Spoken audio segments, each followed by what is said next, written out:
ಸಂಗ್ರಹಣೆ ಮಾಡಿದ್ದಾರೆ. ಉಜನಿ ನದಿಯಿಂದ 35,000 ಕ್ಯೂಸೆಕ್ಸ್, ಸೀನಾ ಜಲಾಶಯ ಕಡೆಯಿಂದ 1.5 ಲಕ್ಷ ಕ್ಯೂಸೆಕ್ಸ್, ವೀರ ಜಲಾಶಯದಿಂದ 30,000 ಕ್ಯೂಸೆಕ್ಸ್, ಬೋರಿ ಎಲ್ಲ ಸೇರ್ತೀವಿ ಅಂದರೆ 2.5 ಲಕ್ಷಕ್ಕಿಂತ ಜಾಸ್ತಿ ಕ್ಯೂಸೆಕ್ಸ್ ನೀರು ಹರಿತಾ ಬರ್ತಾ ಇದೆ.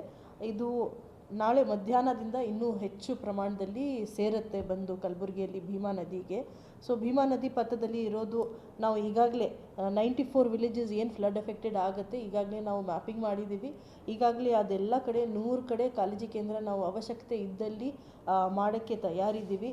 ಎಲ್ಲ ಪ್ರತಿಯೊಂದು ಗ್ರಾಮಕ್ಕೆ ಒಬ್ಬ ತಾಲೂಕು ಮಟ್ಟದ ಅಧಿಕಾರಿ ನಾವು ನೋಡಲ್ ಅಧಿಕಾರಿಯ ಅಂತ ನೇಮಕಾತಿ ಮಾಡಿ ಅವ್ರನ್ನೂ ಹೋಗಿ ಫೀಲ್ಡಲ್ಲಿ ಕನ್ಸರ್ನ್ಡ್ ಗ್ರಾಮ ಪಂಚಾಯತಿ ಮೆಂಬರ್ಸ್ ಇರಬಹುದು, ಗ್ರಾಮ ಪಂಚಾಯತಿ ಸಿಬ್ಬಂದಿ ಇರಬಹುದು, ಲೋಕಲ್ ಅಡ್ಮಿನಿಸ್ಟ್ರೇಷನಲ್ಲಿ ಇರೋದು ಎಲ್ಲ ಇಲಾಖೆಯ ಸಿಬ್ಬಂದಿ ಇರಬಹುದು, ಅವ್ರ ಜೊತೆ ಸಂವಾದ ಮಾಡಿ ಲೋಕಲ್ ಎಕ್ಸ್ಪರ್ಟ್ ಸ್ವಿಮ್ಮರ್ಸ್ ಎಲ್ಲರಿಗೆ ಐಡೆಂಟಿಫೈ ಮಾಡಿ ಅಲ್ಲಿ ಒಂದು ಸಭೆ ಮಾಡಿ ಈಗಾಗಲೇ ಜನರಲ್ಲಿ ಅರಿವು ಮೂಡಿಸ್ತಾ ಇದ್ದಾರೆ.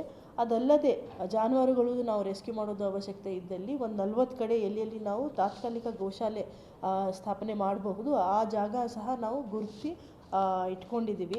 ಅಲ್ಲಿ ಲೋಕಲ್ ಆಫೀಸರ್ಸ್ ಎಲ್ಲರಿಗೆ ಗೊತ್ತಿದೆ. ಎಸ್ಪೆಷಲಿ ಅಫ್ಜಲ್ಪುರ್, ಜೇವರ್ಗಿ, ಕಲಬುರ್ಗಿ ಮತ್ತು ಚಿತ್ತಾಪುರ ತಾಲೂಕುಗಳು ಎಫೆಕ್ಟ್ ಆಗಬಹುದು. ಹಾಗಾಗಿ ಆ ವಿಲೇಜಸಲ್ಲಿ ಒಬ್ಬ ಡಿಸ್ಟ್ರಿಕ್ಟ್ ಲೆವೆಲ್ ಆಫೀಸರ್ ಸಹ ನಾವು ನೇಮಕಾತಿ ಮಾಡಿದ್ದೀವಿ, ಅಲ್ಲಿ ಹೋಗಿ ಅವರು ಮಾನಿಟರ್ ಮಾಡಲಿ ಅಂತ. ಈಗ ಭೀಮಾ ನದಿ 400 ಮೀಟರ್ ಕಿಂತ ಜಾಸ್ತಿನೇ ಈಗ ಫ್ಲೋ ಆಗ್ತಾ ಇದೆ. ಹಾಗಾಗಿ ಎಲ್ಲ ಕಡೆ ನಾವು ವಾರ್ನಿಂಗ್ ಮೆಕ್ಯಾನಿಸಮ್ಸ್ ಏನೇನಿದೆ ಆ್ಯಕ್ಟಿವೇಟ್ ಮಾಡಿಸ್ಕೊಂಡಿದ್ದೀವಿ. ಜೊತೆಗೆ ತಮ್ಮೆಲ್ಲರಿಗೆ ಗೊತ್ತಿರೋ ಹಾಗೆ ಮನೆಯಲ್ಲಿ ನೀರೆಲ್ಲ ನುಗ್ಗಿದೆ ಅಂದರೆ ನಾವು ಶಿಫ್ಟಿಂಗ್ ಮಾಡ್ತೀವಿ. ಅವ್ರು ಮನಪೋಲಿಕೆ ಮಾಡಿ ಜನರಿಗೆ ಸ್ವಲ್ಪ ಕೆಳಗಡೆ ಇರೋದಕ್ಕಿಂತ ಸ್ವಲ್ಪ ಹೈ ಲೆವೆಲಲ್ಲಿ ಇರೋದು ಮನೆಗಳು, ರಿಲೇಟಿವ್ಸ್ ಮನೆ ಇರಬಹುದು, ಫ್ರೆಂಡ್ಸ್ಗಳದ್ದು ಮನೆಗಳು ಇರಬಹುದು, ಅಲ್ಲಿ ಶಿಫ್ಟ್ ಮಾಡಿ ಅಂತ ಅವ್ರು ಮನಪೋಲಿಕೆ ಮಾಡ್ತಾ ಇದ್ದೀವಿ.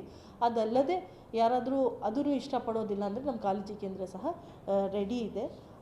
ಬಹಳಷ್ಟು ಜನರು ಫೋನ್ ಕಾಲ್ಸ್ ಮಾಡ್ತಾ ಇದ್ದಾರೆ. ಹಾಗಾಗಿ ತಾಲೂಕು ಮಟ್ಟದಲ್ಲಿ ಮತ್ತು ಜಿಲ್ಲಾ ಮಟ್ಟದಲ್ಲಿ ಈಗಾಗಲೇ ನಾವು ನಮ್ಮ ಹೆಲ್ಪ್